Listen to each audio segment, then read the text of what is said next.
আজ আমি বানাবো চিড়ের পোলাও। তার জন্য আমার যেগুলো লাগবে সেটা হলো, আমি দোকান থেকে কিনে এনেছি পোলাও করার চিড়ে। অন্য চিড়েগুলো একটু বেশি ভ্যাদভ্যাদে হয়ে যায়, ওই যে এই চিড়েগুলো ঝরঝরে থাকে। এই দোকানে বলবে যে পোলাওয়ের চিড়ে দিতে, তাহলেই পেয়ে যাবে। আর এরপর যেটা লাগবে সেটা হলো বিনস, গাজর, আলু, ক্যাপসিকাম, যা যা সবজি পারো সব কুচি করে রেখে দেওয়া হয়েছে। আমার এখানে আছে আলু, পেঁয়াজ, বিনস, বরবটি, ক্যাপসিকাম, গাজর, রয়েছে সামান্য পরিমাণে কাজু আর কিশমিশ। কড়াইটাতে আমি এবার একটু সাদা তেল দিয়ে নিয়েছি। এর মধ্যে প্রথমে আমি কাজু আর কিশমিশগুলো ভেজে নেবো। এ দেখো, কাজু কিশমিশগুলো ভাজা হয়ে গেছে, এবার আমি এগুলো তুলে নেবো।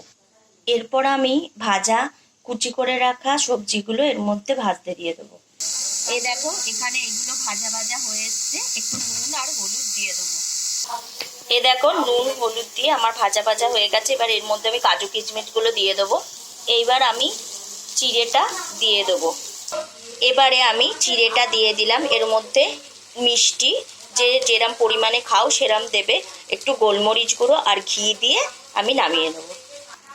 এ দেখো, এখানে আমি চিনি, ঘি আর গোলমরিচ দিয়ে দিয়েছি। এবার আমি ভালো করে নাড়িয়ে নেব। এ দেখো, আমার চিড়ের পোলাও রেডি। ঝরঝরে কি সুন্দর হয়েছে। এবার আমি খাবো, কেমন হয়েছে দেখি। আর তোমরাও লাইক কমেন্ট করো কেমন হয়েছে। টাটা।